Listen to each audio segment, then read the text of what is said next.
Kris Krohn here with Limitless Wealth TV, and today I'm talking about the 5 renovations that are a total waste of money.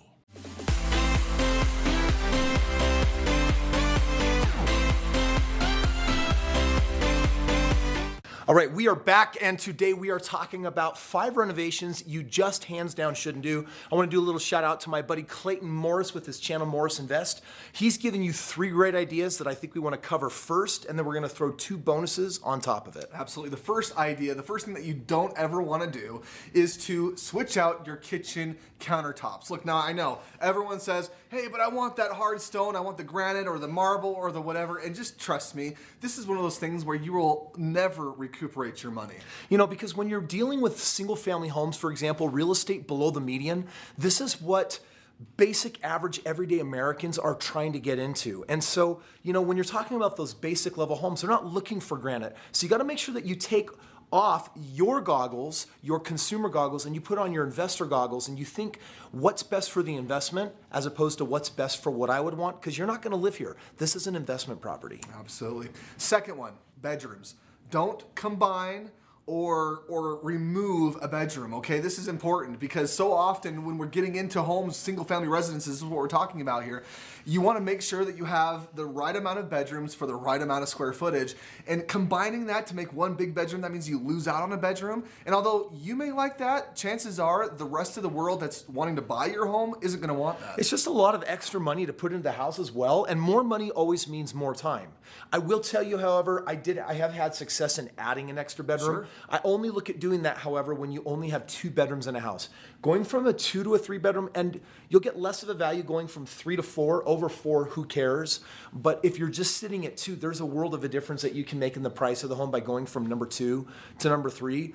But that's all I'd say on that. Absolutely. The third thing from Morris Invest, what he says is bathrooms. Don't overdo the bathroom. Steven, I need heated tile. Yeah. I need tile floor to ceiling. I need on the ceiling. Gold fixtures. I need a sauna. Right over the toilet for some reason that I don't understand. And a bidet. How do you do that? What's sauna over Does the anyone toilet? really? I don't get the bidet thing. Bidet. Well, I know plenty of people that love that, but again, that is You one of do? those, well, I know one person that lives and dies by A bidet? His bidet. Is it you? No, it's not me. Oh, okay. No. But the thing is all those are small, not small. All those are upgrades that are very specific. They're very specific to a person's taste. Anytime where you're doing an upgrade where you feel like this is something that I would just love, or you know that someone specific may love in a specific situation, just stay away from it. You want to stay vanilla, you want to stay broad, you want to appeal to the very most people. And again, when we're talking about these investment grade real estate properties, we're talking about 97% of the populace, not the 3% who like the gold fixtures and the huge upgrades and the granite thises and the everything like that. So. You know, this brings us to number 4 that we're adding to the table today. We want to talk about flooring. Now, we're right now standing on, this is acacia flooring. I remember I was in Africa when I saw acacia trees, and I'm like, well, I can see why that's probably really expensive to get here. Acacia is a fine wood on the hardness scale. I think it's like a 9 out of 10. It's very hard to dent, and it's very expensive. And the reality is when you're dealing with an investment property, you don't need acacia flooring, you don't need walnut, you don't need Brazilian, you don't need hand scraped. What you need is really basic flooring, and often you're going to get your basic laminate that's going to do the job. They've got the sticker that you can put down, very basic and elemental carpet that you can put down. And if you're going to put down a hard surface like a tile, then stick with the really cheap tile. Yeah, you don't need travertine, right?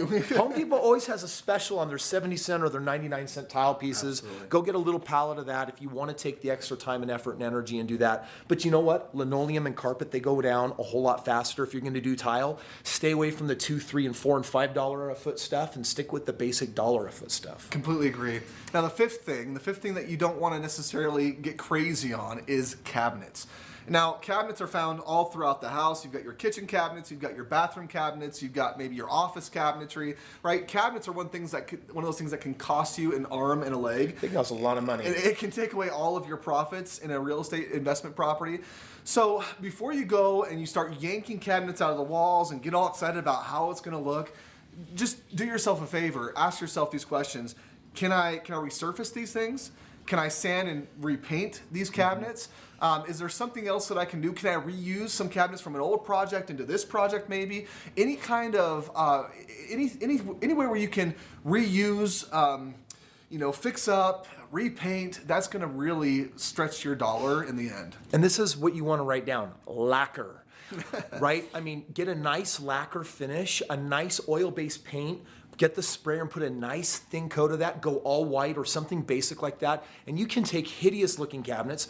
Please remove the fixtures first, right? The handles, and then just give it a nice paint down, and then go ahead and add them again. And you know what? They may not look entirely new, but they're gonna look 10 times better, and they're gonna save you thousands of dollars of redoing cabinets. Absolutely. All right, so these are 5 of our hacks that we wanted to add to the table today on this idea of what should you not be renovating that are going to cost you an arm and a leg and too much, and ultimately take your profitability in a project and shrink it down to put you at risk. So don't do that as an investor. I think Steven said it best when it came down to your goggles. Make sure you are wearing your investor goggles. Absolutely. You got to be looking at the project a little bit more from a distance instead of what you would per se want, and do something that works for what the average price of that home is in the area and what's appropriate for that home in that area.